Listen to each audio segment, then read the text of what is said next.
தேவையில்லாத வேலை செய்கிறது அப்படிங்கிறத நிறையவே கதிர் பண்ணுவார். ஆனால் அவருடைய நல்ல மனசால தான் அதெல்லாம் பண்ணுறாருங்கிறது நமக்கு தெரியும். அதாவது தன்னுடைய அண்ணனுக்காக கல்யாணத்தை பண்ணி வைக்கிறது, காசு எடுக்கிறது. இன்னொரு பக்கம் இன்னொரு அண்ணனுக்கு இப்போ ஹனிமூன் போகிறதுக்காக இப்போ எப்படியாச்சும் அவருக்கு ஏற்பாடு பண்ணி தரணும்னு அவங்க அப்பாட்ட போய் கேட்கலாம்.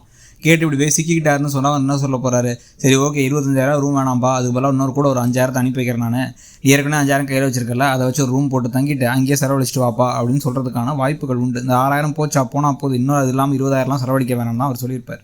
அண்ணனுக்கு ஒரு அவமானம் கிடைக்கூடாதுங்கிறதுக்காக இவர் என்ன பண்ணார்? பணத்தை அவங்க அப்பாட்ட 10,000 திருடி கடன் 5,000 வாங்கி இன்னொரு கல்லால் 1,000 எடுத்து இவரோட கை காசு 5,000 போட்டு இந்த மாதம் காசு கூட கொடுக்க முடியாது அவங்க அப்பாவுக்கு.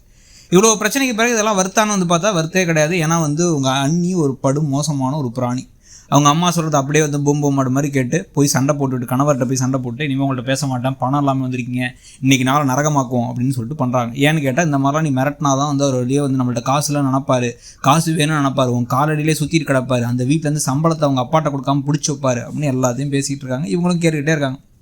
கூட இருக்க சுடருக்கு தெரிகிற அளவுக்கு அறிவு கூட தங்கமயில் கிடையாது. தங்கமயில் சரியான ஒரு முட்டால் நினச்சிக்கிறதா, இல்லை அவங்க அம்மாவுக்கு ஈக்குவலண்ட்டாக ஒரு கிரிமினல் நினச்சிக்கிறதா, ரெண்டும் கலந்ததான்னு தெரியல. அது மாதிரி தான் போயிட்டுருக்கு இப்போ. ஆனால் இப்போ அடுத்து ஒரு தடவை எப்படியோ அந்த பணத்தை அவங்க எடுக்கலன்னு நினச்சி விட்டார். அந்த 1,000 ரூபாயை சரி ஓகே ஏதோ கணக்கு காட்டிட்டார் செந்தில்ன்ட்டு. ஆனால் இப்போ கூடவே பார்த்தீங்கன்னா பேங்க்கில் போய் ஏதாவது பணத்தை போடும்பொழுது இல்லையே 10,000 குறையுதுன்னு யோசிக்கக்கூடியவர் தான் இவர். ஏன்னா பேங்க்கில் பணம் போடும்பொழுது எவ்வளோ பைசா இருக்குன்னா பார்க்குற அளவுக்கு ரொம்பவே கணக்கில் நம்ம கையில் காசு எவ்வளோ இருக்குது அப்படிங்கிறலாம் யோசித்து செலவு பண்ணக்கூடிய ஒரு ஆள் பாண்டியன். ஸோ 10,000 ரூபாங்கிறது 1 ரூபா 2 ரூபா கிடையாது. 1,000 ரூபாய்க்கே அவர் பல கேள்வி கேட்டார். 300 ரூபா 200 ரூபாய்க்கே கேள்வி கேட்பார்.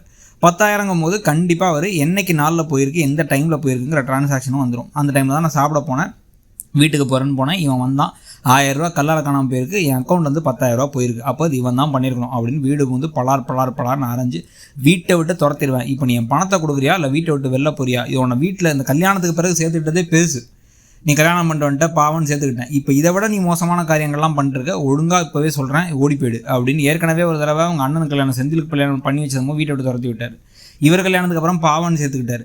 இப்போ நான் பணத்தை திருட ஆரம்பிச்சிட்டாரு. என் பணத்தை எடுத்து எனக்கே கொடுக்கலாமான்னு பார்த்தம்போது அப்போ இல்லவே இல்லைன்னு சாதிச்சா திமிர் பேச்சு பேசினேன். திருட்டு புத்தி எங்கேந்திரா வந்துச்சு? ஏற்கனவே பக்கத்து வீட்டில் நகையை வேறு திருடி இருக்கா, அது என்னாச்சுங்கிறது தெரில, அதையும் சொல்லலை அப்படின்னு எல்லா கேள்வியும் மாற்றி கேட்கும் பொழுது இதில் ஏற்கனவே இவங்க டியூஷன் வேறு எடுத்துகிட்டு இருக்காங்க ராஜி. இது இல்லாமல் பார்த்திங்கன்னா அந்த வீட்டில் நகையை வேறு வாங்கி வச்சுருக்காங்க. இந்த எல்லா குளறுபடிகளும் சேர்ந்து கதிரை வீட்டை விட துரத்துற முயற்சியில் இறங்கிடுவாரோ அப்படின்னு நமக்கு தோணுது. இந்த பக்கம் தங்கமயில் சரவணன் தலையில் ஏறி உட்காந்து அவரை பைத்தியமாக்கி எதுக்குடா இந்த பிள்ளையை கல்யாணம் பண்ணோம், எதுக்குடா அந்த ஹனிமூன் வந்தோன்னு யோசிக்கிற டைமில் இங்கே தன்னுடைய தம்பிக்கு தன்னால் ஒரு பெரிய இடி வந்திருக்கிறதுக்கான வாய்ப்பும், சரி அண்ணனை காப்பாற்றாமல் நம்ம பேசாமல் வீட்டை விட்டு போயிடலாங்கிற அளவுக்கு கதிர் ஒரு முடிவுக்கும் வரப்போகிறான்னு தோணுது. அப்போ யார் தான் காப்பாற்றுவாங்கிறத பார்க்கலாம். நீங்கள் எப்படி போகுது கதை நினைக்கிறீங்கிறத சொல்லுங்கள். தேங்க்ஸ்.